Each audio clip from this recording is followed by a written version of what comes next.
네, 수적 인문예술 4번입니다. 저희 때 이거 많이 나왔거든요. 삼국 유사냐, 삼국 사기냐, 맨날 사기, 유사. 틀리면 안 돼. 토마토 주스 마셔요. 감사합니다. 슈퍼땡큐.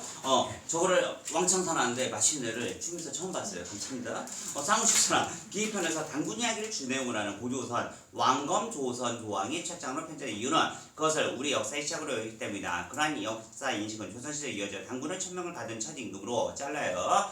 기자는 그 뒤 문명교를 이은 임금으로 상징되었다. 그런데 일제강점기 일본 식민 사학자들 연구는 당군 이야기 역사적 부정하고 후대에 윤세가 가장 논조하기 일색이었다. 잘랐어. 첫 부분에서 이제 삼국유사에서 이래서 지금 4죠? 4 맞아요? 네. 4 인문예술 4 써놨네. 이래서 지금 당군이 나왔고 좀 나오다가 일본 애들이요. 상당히 이 내용에서 폄하를 한 부분이 있대. 그러면 그 뒤에 뭐가 나오겠죠? 당군 이야기에서 종족적, 문화적 기원에 관련한 논의의 화소는 천송강의가 봄이다. 에도시부터 당군 이야기를 접한 일본인은 잘랐어. 에도시대에 접했구나. 에도시대에 당군은 고사기나 일본서기 신에게 등장하는 스마노 미코토나 그의 아들로 파카로였다. 이와 같은 인식은 당군은 실존의 역사적 인물과 같이 서술하되 잘랐어요. 일본 신화 안으로 끌어들 개통파카로 하는 것이었다. 당군의 이런 인식은 근대 일본의 한국사 서술로 이어져 신민사가 대표적 논조인 일선동조론의 근거로 활용되었다. 일선동조론. 그래서 이 문화에서 제일 중요한 일선동조론. 짧게 설명하면 이 말이 뭐냐면 그래 너희 당근한 건 설화 맞는데 우리 또 이런 신화가 있거든. 우리 신화 안에 일부분이요. 이런 거 이거를 이용해서 종교가 또 하나가 있는데 증상교라는 종교가 있거든요. 대순진리에도 똑같은 종교죠. 거기에서도 뭐가 있냐. 그래 너 맞아. 예수님 계신 거 알아. 너 부처님 있는 거 알아. 근데 우리 증상교정 안에 있는 지역신이야 이렇게 하는 방법. 일본이 똑같이 활용을 했다는 거죠. 이해되죠? 그러니까 봐봐 순서로 또 본다면 재미로 본다면 일본이 이걸 그 당시에 활용을 했던 거야 우리나라에서. 그러니까 결국 뭐야? 자 일본이 원한 건 이 애들 잘 모르겠어요. 일제강점기 때 일본이 원한 건 뭐였냐면 내가 아시아를 지켜줄게. 알겠지 조선아? 알겠지 중국아? 그러니까 나를 중심으로 가야 된다. 얘가 반기를 든 대표적 사람 우리 누군지 알잖아. 누구야? 안중근. 안중근 선생님이 돌아가시 전에 뭘 작성했어요? 감옥에서 뭘? 너 말이 일리가 있는데 우리가 인정하신 게 있어요. 안중근 선생님께서도 서양에 맞서야 되는 건 맞는데 왜 대등하지 않느냐. 우리 아시아가 다 대등한 상태에서 서양에 대해서 문물에 대해서 우리가 우리의 주체성 갖춰야 되는 거 아니냐. 동양평화론을 제시하신 거죠. 이해되십니까? 그 일본은 그게 아니고 신화에서 보면 다 니들 한 발의 꼬봉들인데 내 역사 안에 있는 꼬봉들인데 형아랑 같이 가야지. 이러고 있었던 거예요. 얘가 이해됐지? 그게 나왔어. 3분날을 여러분 읽어주세요. 시작. 한편 일본인들은 당군 이야기가 고려시대에 만들어졌다고 주장하기도 하였다. 이번 다시 일본은 조선 중국 이야기를 후대에 만들어진 허구의 이야기라고 주장하며 뭔가 확인하여 당부를 낳는 이야기의 내용은 북방 시베리아 통고스 지역의 문화이고 한반도 중남부 지역의 문화에서는 그러한 내용을 찾아볼 수 없다고 분석하였다. 그리하여 한반도의 역사 및 문화를 두 개로 쪼개 고조선의 건국과 관련된 이야기는 북방 시베리아 문화의 소산이고 한반도 중남부 지역의 한민족은 오히려 일본과 같은 종족적 문화적 계통이라 주장하였다. 한편이라는데 다만 표제에 집중을 해야 돼요. 일리가 안 통하니까 또 세 번째 이론을 펼치는 거죠. 그렇죠? 그래서 너희가 허구고 한반도 역사 및 문화 두 개 쪽에서 고조선 건국과 관련된 이야기는 북쪽, 그 다음에 중남부 한민족 오히려 일본과 같은 종교적 문화적 계통을 주장하였다. 일본 입장에서도 이건 당연한 거예요. 왜 일본랑 가까운 데가 어디예요? 남쪽이니까 너희는 우리랑 문화권 같은 데고 저쪽은 저쪽이고 이렇게 본 거라고. 이해되죠? 그러니까 당연히 봐봐. 우리나라에서 일제강점기 때 남쪽에서 힘든 사람들 다 올라갔어. 북한 누나 만주로 이주했잖아. 그죠? 거긴 지가 오기 힘드니까 일본이. 이해됐죠? 그거 3단 예리한 말로 해방이 우리 학교는 신문상학 극복하여 여러 방면에서 연구를 축적해 나갔다. 그 결과 당군 이야기가 당시의 건국과 관련된 상을 반영하고 있으며 비록 후세 윤색이 더해질지라도 당군 역시 실제 고조선 왕을 실제 존재로 설정한 것이라는 시각이 구축되었다. 잘랐어. 그래서 3문단에서 반발이 있었고 제일 중요한 단어는 실제 한다는 거야. 이 새끼야 허구가 아니야 새끼야 하면서 지금 요구를 했다는 거죠. 실제였다. 그래서 이러한 입장에서 일본인의 연구를 비판하며 고조선 건국과 관련된 공과 호랑이의 인류학의 사회학의 종류에 토테미즘 관련 관점에서 접근한 학자들이 있다. 이들은 고대 원시사회에서는 동물을 부족의 토템으로 삼았다는 세계사의 여러 사례를 소개하며 원시사회의 보편성을 논거로 고조선 건국 이야기 속 곰과 호랑이 역시 토테미즘의 흔적이며 원시 문화의 반영이라고 설명한다. 그리고 화룡과 웅녀의 결혼은 동정대 혼인에서 벗어난 이조권의 사례로 원시사회의 발달의 한 유형이며 당관 찬성과 그에 의한 구조의 공군 정치 조직을 발전시키는 사회 발달 과정을 담고 있다고 설명하였다. 그래서 세계사를 접목을 했네 얘네가. 야, 세계사에서도 동물을 앞세워서 왜 우리 축구 같은 거 봐도 뭐 사자 이렇게 마크 있고 팀 있잖아. 멘테즈 유나이티드 등등 그런 건 많지 않냐. 그러면 너희들이 지금 얘기한 거 곰하고 호랑이 뭐냐고? 원래 곰부족끼리 호랑이 부족끼리 결혼을 하다가 이제 섞인 거야 이 새끼. 알겠냐? 지금 요걸 알려준 거지 얘가. 그쵸? 이러면서 반박을 했다는 거죠. 이해되셨죠? 그러니까 자 따라합시다. 재정 일체사회. 이 사회가 아직도 존재한다니까. 어디서? 이슬람에서는요. 이슬람에서는 대통령이 곧 뭐예요? 신은 아니에요. 메시아예요. 메시아. 신이 이렇게 하라고요? 알겠습니다. 저 유라 줄게요. 제 내일 배신하는데. 이러면 다 믿어요. 이슬람에서는. 그죠? 믿는 이유가 뭐예요? 따라합시다. 돈 주니까. 돈도 줘요. 이번 성격해서 얼마 남았네요. 그러니까 뭐야? 걔네 일을 열심히 해야 안 해요. 하네요. 그러니까 더 좋은 거야. 왜? 내 말 잘 듣지. 딴짓거리 안 하지. 그쵸? 이해되시죠? 행복해하지. 그냥 뭐야? 재질치사는 계속되죠. 기름 끊기기 전까지는. 이해되셨죠? 오케이, 계속 갑니다. 3문단입니다. 지리학, 생태학, 정치학 같은 근대 학문 관점에서 고조선 건국 이야기를 해석한 또 다른 학자들도 있다. 근대 학문 관점에서 또 해설하는구나. 사회에 대해서 플러스해서 근대에서는 근대 관점이 어떤지는 여러분이 읽어봅시다. 지금부터 읽어주세요. 시작. 이들은 고조선이 처음 건국된 곳의 자연환경이 곰과 호랑이 등의 맹수가 서식하는 산림지대라고 설명하였다. 그리고 곰과 호랑이는 각각 여성 추장과 남성 추장을 표상한 것이며 곰과 호랑이가 같은 동물에서 생활하였다는 것은 여성 추장과 남성 추장이 병존하였던 사회를 가정한 것이라고 설명하였다.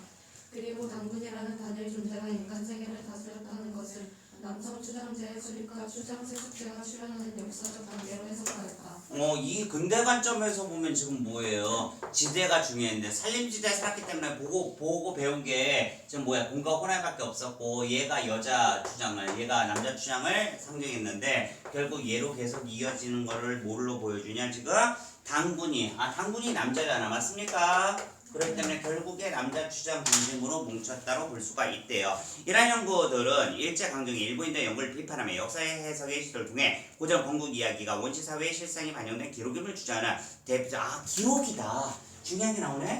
6에서 허구가 아니고 기록이다. 뭐 이러한 4, 5 4번, 5번에 의하면 기록이라는 거죠. 그리고 1학년에 이제 해방이요. 남북한학계에 개성되어 고전 건국 이야기 해석에 대한 중요한 논지로 자리 잡아요. 오케이, 좋습니다. 넘겨볼게요. 자, 1번 기본 문제만 한번 풀어보도록 하겠습니다. 윗계단 설명 가장 적절한 것은 1번 읽어줘. 시작. 특정 시기에 형성된 다양한 역사와의 균형을 호소하기 위한 방법을 모색하고 있다. 다양한 역사관데 약간 이상한데 균형이 있지도 않잖아. 이 모양으로 봤을 땐 뭐예요? 자, 요거 한번 봅시다. 당군, 그 다음에 일본이 지금 뭐예요? 이걸 깠대요. 그럼 이제 일선 동서론을 얘가 펼치면서 어떤 주장이냐, 칠판을 안 보면 이상합니다. 어떤 주장이냐면 고려 때 너희 만들어진 허구래야 이 새끼야. 그럼 북과 남으로 너희가 지금 나눠져 있는데 남쪽은 우리한테 지금 껴있는 문화 아니냐? 그랬더니 반발하면서 얘 새끼야 실제야. 그러면서 세계사로도 토템으로 동물 많이 이용하는데 곰과 호랑이 그래서 이용한 거고 근대 같아서 볼 때 산림 지역에서 우리가 많이 살았기 때문에 우리나라 산이 반이잖아. 그죠? 산이 겁나 많으니까 그렇게 한 거고 여자 남자 추장이 있었는데 남자 된 거야 이 새끼야. 그러니까 기록이 알겠냐? 그래서 4, 5 이러면서 마무리를 했잖아요. 그러니까 1번 보면 당연히 아니죠. 뭘 포괄이 있어. 그럼 일본과 손을 잡냐? 그죠? 2번 특정 시기의 대표는 연구죠. 안 나오잖아. X죠? 그치? 맞습니까? 네. 3번 특정 시기에 영향을 받은 상반대 역사 인식들 종합하여 그 종합이 아니죠 벌써. 그죠? 다른 거 얘기하고 있잖아. 일본 애들 처음에 나오고 이거 반발한 거 2번 나오는데 이게 말이 안 되지. 4번 특정 시기의 제시와 우리 역사에 대한 부정적 주장과 맞지? 일제강점기 그에 대한 말로 맞네요. 정답 몇 번? 4번입니다. 특정 시기의 정치 사회적 배경을 바탕으로 문화적 교류가 나오지도 않아. 쉬운 문제였죠? 정답 몇 번? 4번. 자, 이곳에 여러분이 주목할 필요가 있습니다. 독서 지금 시작하기 전에 1교시가 뭐였죠? 하나 둘 셋 화작이었잖아요. 화작 문제보다 더 쉬워요 지금. 그쵸? 기본 문제인데 이해되셨죠? 왜 더 쉽냐고요? 그걸 풀다가 풀어보고 그 다음에 또 오니까 더 쉬운 거예요. 그러니까 하루에 가속 페달을 좀 많이 밟아놓을 필요가 있어요. 내가 뭘 물어볼 때 망설이지 마시고 자 따라합시다. 입에, 손에, 눈에, 가속 페달. 가속 페달 어떻게 하는지 아세요? 어느 날 수학이 땡긴 날에 그냥 수학만 하세요. 저 믿고요. 국어 땡긴 날도 있어요. 그래서 국어만 하세요. 그날 좀 몰빵으로 해봐. 몰빵으로. 난 몰빵론 되게 중시하거든. 그냥 몰빵론 때문에 가능한 일이 뭐예요? 고3 때 몰빵해도 성적이 확 오른다는 거죠. 이해됐죠? 운동도 저희 생각해봐. 운동 주 5일. 저는 주 7일 운동이에요. 좀 과부하죠 사실. 근데 내가 6일간 운동 안 하고 7일날 몰아서 하루에 막 한 거야. 효과가 뭐가 더 좋을까? 주한이 똑똑하잖아. 7일 나눠서. 그래? 예린이 나눠서 한 번에? 몰빵파 한 번에 나눠서 답이 안 나왔어. 둘 믿는다. 답이 안 나왔다는 게? 자 따라합시다. 효과가 똑같다고 과학적으로 증명됐다. 여러분 뉴스를 안 보죠? 효과 똑같아요. 나 그거 충격받았잖아요. 그럼 몰빵해도 된대요. 운동은. 잠은 안 된대요. 잠은 조금 좀 위험하대. 한번 오래 자면. 근데 운동은 똑같아요. 뭐야 이게 그치? 자 공부도 그날 되는 거 있어. 되는 날 내가 몰빵 한번 해보자. 갑자기 이만에 나오네. 오케이 좋아. 그럼 4번만 한번 풀어보죠. 4번 이거 뭘까? 보기 입장에서 A 주장을 반박할 때 가장 적절한 거. A 입장이 문단만 보시면 아는데 3문단이네. 3문단에 요거 너희 허구고 북은 나무로 나뉘어져 있는데 남이 우리 스토리다 이거구나. 자 보기 한번 여러분 읽어주세요. 한반도에서 시작. 한반도에서 발견되는 신석기 시대의 돌무덤과 빗살무늬 희도기는 중국의 하역성 북부나 용영성 지역, 만주 지역들을 포함하는 발해 연안의 것들에서 영향을 받았으며 이 지역을 포함한 한반도의 유물들은 북방 시베리아 지역의 유물보다 연대가 더 이르다. 당군 이야기를 포함한 한반도 역사 및 문화는 두 개로 쪼개줄 수 없대. 일리는 있어 보이는데 보기 내용과는 조금 상관이 없을 것 같아요. 세모 2번 한반도 중남부 지역의 한민족은 일본 같은 종적 문화적 계통을 할 수 없다. 글쎄 이걸로 되나. 세모 3번님 읽어줘. 시작. 고구마 현진의 통해 출생하는 이야기는 북방 시베리아 소수. 이건 상관이 없는 것 같아요. X 그치? 고조선 건국 이야기를 비롯한 한반도 문화는 북방, 시베리아 영향을 받아 형성한 것이 아니다. 자, 뭐야? 지금 북방, 시베리아가 나오긴 나왔거든요. 여기 보기에 맞죠? 얘는 일리는 있어 보여요. 세모 쳤습니다. 고조선 건국 이야기가 고려시대에 만들어졌다는 주장은 발해 연안, 유물 연대를 부정하는 것이다. 자, 발해 연안 자, 글 잘 읽어봅시다. 중국의 하복성 북부나 유능성 지역, 만주 지역 등을 포함하는 발해 연안 것들에서 영향을 받았대. 한반도가. 그리고 이 지역을 포함한 한반도 유물들이 북방 시베리아. 그러면 얘 지금 뭐야? 발해 연안 유물연대 부츠 좀 이상하죠? 이상해. 지금 답은 조금 이상한 것 같은데. 지금 다시 모양을 한번 볼게요. 위에서 나오는 게 두 개밖에 없는데 4번 아니면 5번이 될 가능성이 높습니다. 왜? 보기에 4번 단어가 있었고, 그치? 보기에 5번 단어가 있죠. 맞죠? 네. 4번 한번 보자고. 요거를 다시. 요거 지금 지금 몇 문단이죠? A가 몇 문단이었죠? 3문단이죠. 3문단에서 다시 한번 볼게. 시대가 여기 있는지. 공가훈이나 강물라는 이야기의 내용은 북방, 시베리아, 퉁구스 지역의 문화이고 한반도 중남부 지역의 문화에선 그런 내용을 찾을 수 없다고 분석하였다. 그래 한반도 역사 둘로 쪼개서 고조선 건국과 관련 이야기, 북방, 시베리아 문화의 소산, 중남부 지역은 일본 같은 종족적 문화적 계통이다. 근데 얘가 지금 한반도 발견되는 게 지금 저거 뭐야? 지금 한반도에 발견되는 톡이잖아. 그럼 어디에 영향을 받았어? 위에 영향을 받았잖아. 위. 맞죠? 맞지? 이 지역 한반도 유물들이 북방 시베리아 지역의 유물보다 연대가 더 이르다. 다 지금 어디 영향을 받은 거야? 북방 시베리아네? 맞네? 이해되세요? 그러니까 밑에 거랑 상관이 없잖아. 다 위에서 받은 거 아니에요 지금? 다시 여러분이 읽어. 보기를 다 읽으세요. 시작. 한반도에서 발견되는 신석기 시대의 돌무덤과 빗살무늬 희도기는 중국의 하복성 북부나 유능성 지역, 만주 지역들을 포함하는 발해 연안의 것들에서 영향을 받았으며. 잘 봐. 스톱해. 이해를 못하고 있어. 중국에서 이 무덤 토끼를 영향을 받았대까지 여러분이 읽은 거야. 근데 순서에 헷갈리면 안 돼. 이 지역을 포함한 그 다음에 읽어. 시작.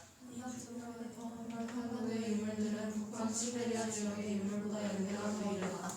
그 다음 나온 게 북방 시베리아잖아. 근데 지금 우리 여기 한반도에 지금 여기가 있었어. 중국의 영향을 받았다는 거죠. 지금 중국의 영향 이해되십니까? 그러면 4번 한번 볼게요. 고조선 건국 이야기를 비롯한 한반도 문화가 북방 시베리아 영향을 받아 형성한 건 아닌 건 확실하죠. 지금 그치? 맞아 틀려? 맞아요. 순서상으로 보면 지금 뭐야? 맞잖아 이거는. 5번 고려시대에 만들어졌던 주장 발해연화 유물연대 부정과는 상관이 없네. 이거는 그쵸? 이해되죠? 그래서 시차 문제로 나왔구나 알 수가 있습니다. 오케이, 다음 질문 한번 읽어보도록 합니다. 뭐가 나오는지. 인문예술 옵니다. 뭐 서양에 대해서 나오는데 철학자 플로리디가 나오네요. 문단 한번 나눠주시고요. 문단 나눠주시고 봅니다. 인문예술입니다.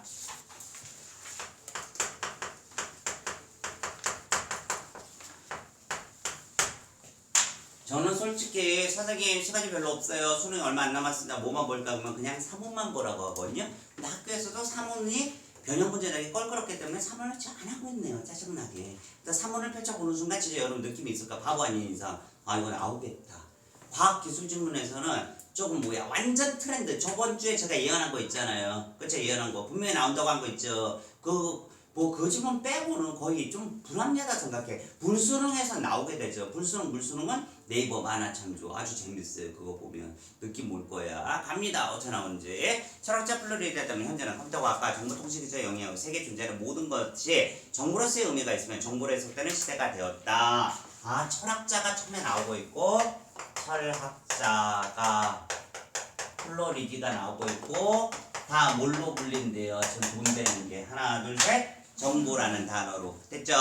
오프라인과 온라인 사이의 경계도 빠르게 무너지고 있다. 우리가 사는 세계 속의 경험은 더 이상 로그인된 정보 세계야. 로그가 어떤 물리 세계의 경험으로 구분되지 않는다. 오늘날 우리의 물리적 몸은 오프라인 공간에 있지만 우리 또한 데이터 형태로 클라우드, 소셜미디어 공간에 존재하며 스마트폰 같은 휴대용 전자기기를 통해 언제나 온라인과 연결되어 있다. 이처럼 플로리디 우리가 사는 생활 세계가 본질적으로 정보적인 속성을 지닌 곳으로 변했다고 본다. 잘랐어요. 인간 자체도 정보죠. 그래서 저 쿠팡으로 거의 100% 이용하는데 딱 되면 오렌지 다 드셨죠? 사실 지금 세일 중입니다. 그걸 알려주면 좀 무서워. 덜덜덜덜.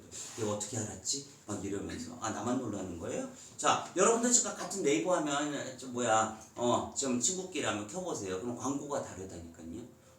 너가 어제 초 검색했으면 초가 나오는 것이고 몰랐죠? 너가 어제 우유 마시러 우유 검색 우유가 나오는 거야. 알았어 몰랐어? 나만 알았나 봐. 어느 시대를 사는 거야. 핸드폰 안 본다? 고3이라 일리 있습니다. 자, 이제 바꾸실 때가 됐죠. 절대 바꾸지 마세요. 특히 고3 남학생한테 경고합니다. 엄마 나 저기 제 핸드폰 이제 안 하고 공부 열심히 할 테니까 태블릿 하나만 사줘. 엄마가 안 사줘. 그럼 뭐야? 엄마 요거는 해주거든. 엄마 나 메가패스 들어야 돼. 메가패스 해줘. 그러면 뭐야? 태블릿을 주거든요. 걔는 메가패스를 들라고 메가패스를 듣기 위해서 엄마한테 얘기한 게 아니고 그거 태블릿 받으려고 한 거예요. 그럼 애들이 핸드폰 없으면 어떻게 하면 지을 하냐? 핸드폰은 안 써. 그게 뭐야? 계속 태블릿 들고 핸드폰과 똑같은 짓을 하니까 그냥 핸드폰 쓰세요. 알겠죠? 이해되시죠? 제발 부탁해요. 제발. 다음 갑니다. 이러한 변화로 인간이 자기 이외 인간의 세계와 맨날 상호작용 방식도 변화되었다. 플로이드는 많은 측면에서 인간 자신을 독립적 존재자라기보다 상호 연결된 정보적 유기체, 인폭으로 이해한다고 본다. 잘라요. 매우 중요한 게 나오고 있습니다. 이 문제에서. 본인의 그냥 딱 존재가 딱 결정된 게 아니고 인포그래요. 그래요. 정보를 받을 수도 있고 정보를 줄 수도 있는 인포그. 다음 인포그로서의 인간은 다른 생물학적 행자들 및 공학적 인공물들과 궁극적으로 정보로 이루어진 총체적 환경이 인포스피어를 함께 공유한다. 인포스피어는 많은 부분 인간의 개입 없이 수많은 정보장치들, 알고리즘, 인공지능 창조를 통해서 정보의 처리가 이루어진 공간이다. 인포스피어는 진짜 물질 세계에서 유지되는 가상환경뿐만 아니라 점점 더 정보를 이해되는 세계 그 자체다. 즉 인포스피어는 단순히 사이버 공간만 의미하는 게 아니라 우리가 사는 실질적 생활 환경 전체를 총괄하는 말로 이해할 수 있는 것이다. 인포스피어에서의 상호작용, 모니터나 키보드 같은 전통적인 장치들의 중요성이 줄어들고 터치, 음성 명령, 제스처 감지, 위치 데이터 등을 포함한 방식으로 바뀌어서 상호작용에 필요한 장치들이 점차 눈에 띄지 않고 소통할 수 있게 되었다. 잘라요. 그래서 얘가 인포스피어가 공간이구나. 인포스피어가 공간인데요. 이제는 눈에 안 보임. 뭐가 쉽게 해줄게.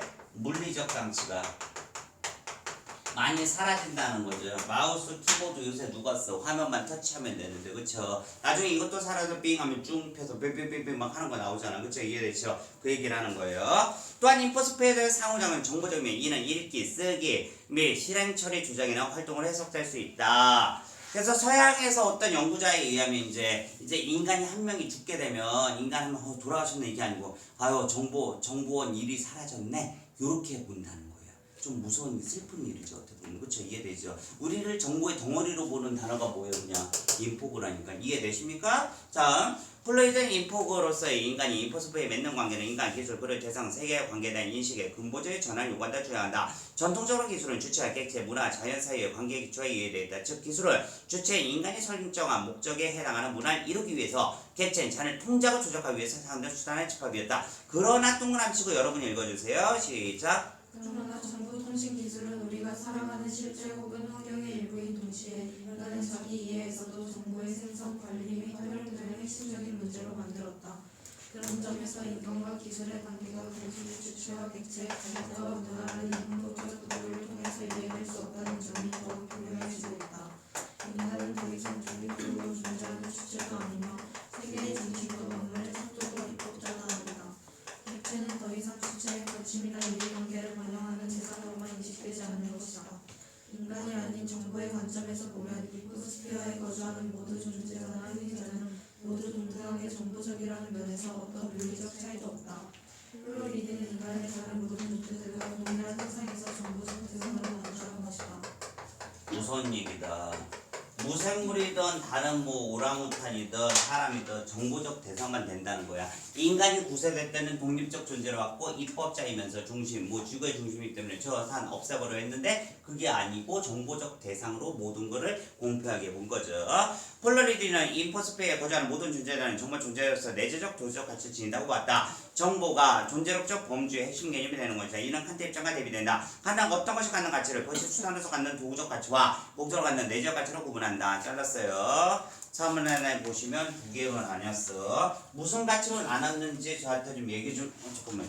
2문단, 3문단 같이 썼네. 4문단 무슨 가치로 나눴는지 좀 읽어주실래요? 하나, 둘, 셋. 도구적 가치, 도구. 그 다음에 뭐야? 내재적 가치, 내재적. 하면서 도구적 가치가 뭔지 다시 한 번만 볼게. 수단으로 갖는. 수단이 얘가 수단이고 얘는 지금 뭐예요? 목적이구나. 맞습니까? 네. 그래, 그렇게. 자, 오른쪽. 도구적 가치가 어떤 거에 특정한 목적에 달성 수단을 갖게 되는 상대적 가치며 그것을 도구로 삼아하는 행위자의 관심이나 이해관계에 의존하는 우연적 가치다. 상대적, 우연적이 대단히 중요하네요. 상대적, 우연적.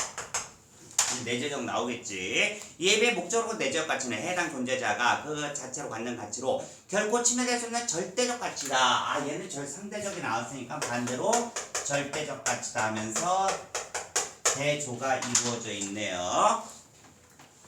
칸트는 그러한 가치를 존엄성이라 부르면 잘랐어. 갑자기 등장한 애가 누굽니까? 칸트. 이 작품은 지금 그러면 백발백중 칸트랑 그 다음에 얘 누구야? 철학자 얘에 대해서 얘 말, 이 말, 뭐 서로 간에 얘가 얘 깔 수 있는 거 그런 문제 나오겠죠. 그지? 인격적 존재인 인간만이 목적적 존재로서 그런 존엄성을 갖는다 생각한다. 전혀 다른 애네요. 칸트는. 이를 바탕으로 칸트의 윤리학의 전 도덕적 행위자는 자체 행위에 책임을 질 수 있는 존재며 그 외에는 인격적인 존재로서 인간에 한정된다. 폴레르는 이와 같이 행위자의 우선성을 가정하고 있는 윤리의 담론 구조를 전복한다. 잘랐어. 다시 플로이드 편을 들고 있어요. 그쵸? 이해되지? 그냥 칸트 입장에서 이거야. 저 길에 바위가 하나 있었어. 근데 차가 그 바위를 인지 못하고 그 바위가 있으면 안 되잖아. 도로에. 바위에 부딪혀 죽었어. 칸트 입장에서 걔한테 의견을 물을 수 없다는 거죠. 근데 뭐야? 이 플로리드 입장에서는 의견을 물을 수 있다는 거죠. 바위를 사용시킬 수 있다고 보는 거야. 극단적으로 내가 비교를 하는 거야. 이해되셨죠? 그렇게. 자, 그래서 얘는 뭐라고 그러냐? 또 플로이드. 그는부터 읽어봐요. 여러분. 시작. 그는 정보적인 상호작용에서 모든 정보적 존재자들은 도덕적 행위의 전송자인 행위자만 행위의 수신자로서 정보적 대상으로 인식되고 학습될 때 필요자로 분류될 수 있다고 보고 필요자를 도덕적 관심의 중심으로서 윤리적 담론의 핵심에 위치시킨다. 도덕을 도덕적 책임을 질 수 있는 행위자의 관점이 아니라 도덕적 책임을 질 수 없더라도 행위자에게 도덕적 책임을 물을 수 있는 피동자 관점을 설명하는 것이다. 피동자에게는 인격체나 생명뿐만 아니라 기술이나 인공물이 포함되는데 플로이드는 칸트가 말하는 내재적 가치를 피동사 중심의 윤리학과 결합한다. 그에 따르면 정보적 구조로 분석될 수 있는 모든 존재자는 도덕적 피동자로서의 그 자체로 내적 가치를 가지며 단지 있는 그대로 그것이 존재한다는 사실만으로도 그 본성에 적합한 방식의 실존화 발전할 수 있는 권리를 갖는다. 플로이드의 피동사 중심의 윤리학은 도덕적 행위라는 주체 관점이 아니라 행위로 인하여 영향을 받게 되는 피동자의 관점에서 접근한다. 이를 통해 인포스페어에 거주하는 정말 존재자들은 최선의 존중과 보호를 받을 자격을 갖는다. 지금까지 도덕적 공동체에서 배제되어 있는 모든 종류의 존재들이 도덕적 유의미하고 중요한 존재가 될 수 있는 가능성을 열어놓은 것이다. 그러니까 플로이드 이게 왜 나온 거냐면 인공지능 때문에 그래요. 인공지능 로봇이 나왔을 때 칸트는 얘가 어떻게 살 인격이 있냐,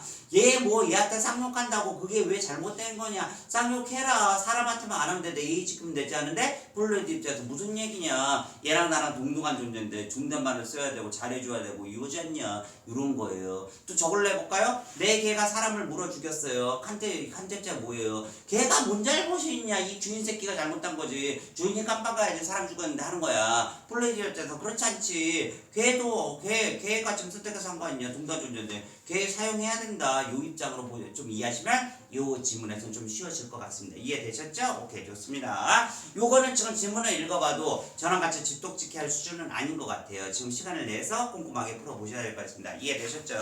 그래서 지금 우리가 인문예술 4호에 대해서 간략 라이트 버전으로 정리를 해봤습니다. 아무리 라이트라도 기본적으로 머리에 박혀있는 건 뭐예요? 잘 봐. 저를 보세요. 당군한 거 내용이 처음에 나왔고 1번이 그거 다 구라야 하면서 이거 우리 문화에 있던 건데 하면서 이것도 안 통하네. 그래서 3번에서 그거를 외워보인 걸 알려줄게. 북나무에서 이게 우리랑 속하지게 된 거잖아. 그래서 4호에서 아닌데 하면서 근데에서 지금 이렇게 하면서 우리가 방어를 했다는 거 이해되셨죠? 그러니까 우리 입장에서 보면 당근한 것수터는 실제야 신화야. 하나 둘 셋 실제. 일본에서 보면 신화. 이해되셨죠? 구라라는 거죠. 됐어. 그리고 여기 본 건 두 학자가 나오는데 1학자 첫 번째 학자 이름도 좀 이름이 4글자인데 내가 기억을 못해. 그 학자 이름이 길어서 이 3글자 나오면 이제 모르겠더만. 자, 그 학자 얘기 나오다 갑자기 칸트가 칸트 입장에 이랬는데 다시 그 학자 편을 읽으면서 마무리를 하고 있는 거야. 결국에 만물 동등하게 본다. 이게 기본학자, 그쵸? 칸트 개소리 하고 있다. 사람만이 우월하고 사람이 중심이다. 요거에 대해서 전혀 다른 길을 놓았다. 이렇게 하는 거죠. 반대 생각을 해보세요. 우리가 안드로이드야. 만들어지 안드로이드야. 안드로이드 너희가 학원에 다니고 있다 생각하면 나도 안드로이드고. 그때는 누구 입장에 편들 들겠어 당연히. 기본적인 그러려면 얘 이름 알아야 되네. 플로리디의 말을 우리는 믿고 그쵸? 이럴 거 아니야, 그죠? 근데 우리가 인간이야. 그래서 저 전쟁하고 있는 거 안드로이드라고. 그럼 누구 입장이겠죠? 당연히 칸트 입장이겠죠. 이해되십니까? 그러니까 어느 위치에 딱 놓이냐에 따라서 우리의 관점도 변할 수 있다를 꼭 기억해 주시고 외워야 됩니다. 시험범입니다. 외워주세요. 오케이, 이거 문제 풀어보도록 할게요. 이따 봐요.